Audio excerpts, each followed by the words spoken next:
भारतीय इतिहास के शीर्ष 10 सबसे क्रूर शासक। सिकंदर शाह मुरी, जिन्हें सिकंदर बुचिकन के नाम से भी जाना जाता है, 1389 से 1413 तक कश्मीर के शाह मिरी राजवंश के छठे सुल्तान थे। वह सार्वजनिक रूप से या यहां तक कि घरों की गोपनीयता में हिंदू और बौद्ध पूजा स्थलों को नष्ट करने के लिए जिम्मेदार था। बुद्ध की विशाल प्रतिमा को नष्ट कर दिया गया और सिक्के बनाने के लिए उसे पिघला दिया गया। उन्होंने हिंदुओं की जाति व्यवस्था को भी समाप्त कर दिया और सभी ब्राह्मण जो अपनी चल रही वंशानुगत व्यवस्था के कारण छोड़ने को तैयार नहीं थे, उन पर जजिया कर लगाया गया। बाद में उन्हें पुराने मंदिरों को नष्ट करने, हिंदू रीति रिवाजों, अनुष्ठानों और त्योहारों पर प्रतिबंध लगाने और यहां तक कि हिंदू शैली में कपड़े पहनने पर प्रतिबंध लगाने के लिए इतिहास में कश्मीर के कसाई के रूप में जाना गया। तुगलक वंश के संस्थापक मोहम्मद बिन तुगलक दिल्ली सल्तनत के 18वें सुल्तान थे, जिन्होंने फरवरी 1325 से मार्च 1351 तक शासन किया। ऐसा कहा जाता है कि उसने हिंदू शहर कन्नौज के सभी नागरिकों के नरसंहार का आदेश दिया था। उन्होंने राजधानी को दिल्ली से देवगिरी स्थानांतरित करने का भी निर्णय लिया, जिसके दौरान भूख और थकावट के कारण महिलाओं और बच्चों सहित हजारों लोगों की यात्रा के दौरान मृत्यु हो गई। उनके द्वारा किए गए इन सभी अत्याचारों के बावजूद उन्हें ज्ञान के आदमी के रूप में भी जाना जाता था, क्योंकि उन्हें दर्शन, चिकित्सा, गणित, धर्म, फारसी और जैसे विषयों में विविध रुचि थी। उर्दू हिंदुस्तानी कविता। वह दिल्ली सल्तनत में एकमात्र शासक था जिसके बारे में कहा जाता है कि वह हिंदू त्योहारों में भाग लेता था। बाबर, जिसे फारसी भाषा में बाघ के नाम से भी जाना जाता है, भारतीय उपमहाद्वीप में मुगल साम्राज्य का संस्थापक था। वह अपने पिता और माता के माध्यम से क्रमशः तैमूर और चंगेज खान के वंशज भी थे। बाबर के शासनकाल में हजारों हिंदुओं की बेरहमी से हत्या कर दी गई, जबकि महिलाओं के साथ बलात्कार किया गया। हालांकि दिल्ली में उसके अपराध समरकंद में किए गए अपराधों से कहीं भी मेल नहीं खाते थे, जहां उसने 700,000 निवासियों का नरसंहार किया था और सभी आकर्षक महिलाओं और सुंदर युवा लड़कों को पकड़ लिया था और उन्हें नपुंसक बना दिया था। उसने जहां कहीं भी हिंदू मंदिरों को देखा, उन्हें नष्ट कर दिया और हर लड़ाई के दौरान और उसके बाद जीत हासिल करने के बाद हिंदू सिरों की ऊंची मीनारें कटवा दी। अलाउद्दीन खिलजी, खिलजी राजवंश का सुल्तान था जिसने भारतीय उपमहाद्वीप में दिल्ली सल्तनत पर शासन किया था। अलाउद्दीन खिलजी को भारत के सबसे क्रूर शासकों में से एक माना जाता था, क्योंकि उसने अपने चाचा और ससुर जलालुद्दीन खिलजी की हत्या कर दी थी और खुद को दिल्ली का सुल्तान घोषित कर दिया था।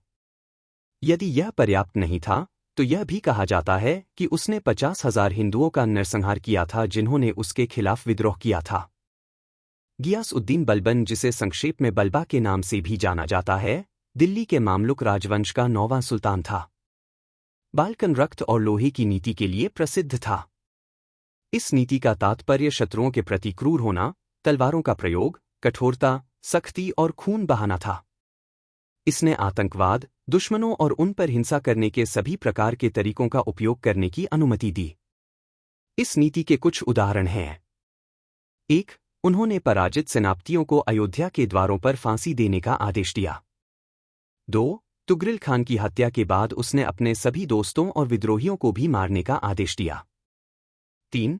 कुछ विद्रोहियों को सिर से पैर तक खाल उतारकर हाथियों के पैरों के नीचे डलवा दिया गया और कुछ को दिल्ली के हर द्वार पर लटका दिया गया।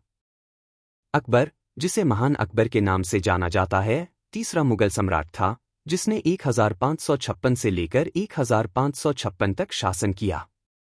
1605 अकबर अपने पिता हुमायूं के उत्तराधिकारी बैरम खान के अधीन आया, जिसने उसे भारतीय उपमहाद्वीप में मुगल साम्राज्य का विस्तार करने में मदद की। अकबर ने भी अपने पूर्वजों के नक्शेकदम पर चलते हुए क्रूर नरसंहार किया। अकबर ने चित्तौड़ की लड़ाई में पत्ता सिंह और कई राजपूत योद्धाओं को मार डाला। किले पर राजपूत सेना के अलावा कम से कम 50,000 हिंदू किसान और कारीगर रहते थे। अकबर ने निहत्थे और निर्दोष किसानों के पूर्ण नरसंहार का आदेश दिया।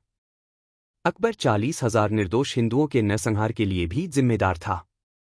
अकबर ने अपने सैनिकों को मुगल राजधानी के केंद्र में विक्रमादित्य सैनिकों की खोपड़ियों का एक टॉवर बनाने का भी आदेश दिया, जिससे उन्हें काजी की उपाधि दी गई।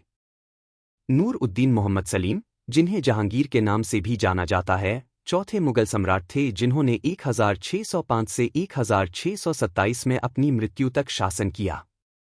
अपने पिता अकबर की तरह वह भी एक क्रूर मुगल सम्राट थे। जहांगीर सिख गुरु अर्जन देव की फांसी के लिए जिम्मेदार था।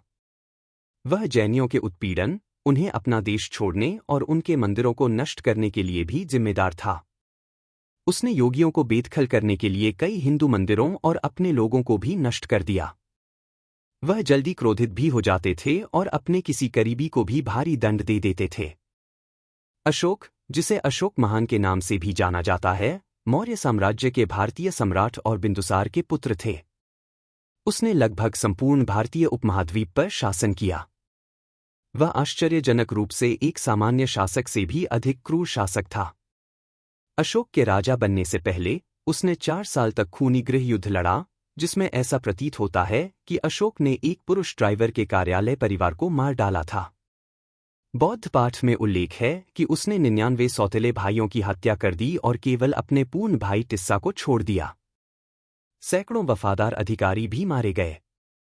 अशोक की प्रारंभिक भूमिका क्रूर और अलोकप्रिय थी, इसलिए उन्हें उस समय चंद अशोक या क्रूर अशोक के नाम से भी जाना जाता था।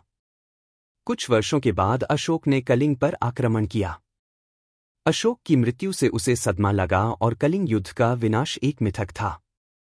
सबूत बताते हैं कि बौद्ध धर्म में उनका परिवर्तन उत्तराधिकार की राजनीति से अधिक जुड़ा था, न कि युद्ध के कष्टों के लिए उनके द्वारा महसूस किए गए किसी अफसोस से। साक्ष्य यह भी बताते हैं कि अशोक ने अपनी क्रूरता की प्रतिष्ठा का मुकाबला करने के लिए अपने शिलालेखों को राजनीतिक प्रचार के एक उपकरण के रूप में इस्तेमाल किया। टीपू सुल्तान, जिसे मैसूर के बाघ के नाम से भी जाना जाता है, दक्षिण भारत में मैसूर साम्राज्य का शासक था। वह हिंदू मंदिरों के खिलाफ अपने अत्याचारों और क्रूरता के लिए जाना जाता था। टीपू सुल्तान द्वारा हिंदुओं के खिलाफ किए गए अत्याचार कुख्यात महमूद गजनी और अलाउद्दीन खिलजी द्वारा हिंदुस्तान में हिंदुओं के खिलाफ किए गए अत्याचारों से भी बदतर और क्रूर थे। आमतौर पर एक क्रूर व्यक्ति केवल अपने दुश्मनों को ही मारता है, लेकिन टीपू सुल्तान ने निर्दोष महिलाओं और बच्चों के खिलाफ भी अपराध किए। कूर्ग में उसने 10,000 से अधिक हिंदुओं को जबरन इस्लाम में परिवर्तित कराया। किए गए अत्याचार सबसे क्रूर और सबसे बर्बर थे जब उसने संभवतः बिदनूर की पूरी आबादी को इस्लाम में परिवर्तित कर दिया था। लोगों ने अपने जीवन की खातिर इस्लाम कबूल कर लिया। कोझिकोड ब्राह्मणों का केंद्र था। 7,000 घरों में से 2,000 घर अकेले कोझिकोड में नष्ट हो गए। उन्होंने बच्चों और महिलाओं को भी नहीं बख्शा। औरंगजेब अपनी क्षेत्रीय उपाधि आलमगीर के कारण दुनिया के विजेता के रूप में जाना जाता था और मुगल साम्राज्य का छठा सम्राट था। औरंगजेब को भारत का अब तक का सबसे दुष्ट शासक माना जाता था। उसके अत्याचारों में शामिल हैं: औरंगजेब शियाओं, सूफियों और गैर मुसलमानों पर अत्याचार करने के लिए जिम्मेदार था। उसने गैर मुसलमानों पर धार्मिक कर, शरिया और जजिया लगाया। हिंदुओं के प्रति उनकी नफरत तब दिखाई दी जब उन्होंने हिंदुओं के लिए कर शुल्क 2 गुना कर दिया और मुसलमानों के लिए उन्हें समाप्त कर दिया। अपने पूर्वजों की तरह वह अपने शासनकाल के दौरान विभिन्न हिंदू मंदिरों को नष्ट करने के लिए जिम्मेदार था। उसने अपने भाई को भी नहीं बख्शा और अपने बड़े भाई दारा शिकोह को मार डाला। उन्होंने सिख गुरु तेग बहादुर और संभाजी को भी मार डाला। अंततः हम कह सकते हैं कि पिछला भारतीय इतिहास भयावह था, कुछ दशकों में जब किसी ने अमानवीय ढंग से शासन किया था। फिर भी उनके अलावा अच्छे सम्राटों ने भी अपने लोगों की परवाह की और उन्हें अपना भगवान बनाया। निष्कर्ष यह है कि शासक साम्राज्यों का भारतीय इतिहास भयानक और क्रूर के साथ साथ उत्कृष्ट और धर्मात्मा सम्राटों का मिश्रण था।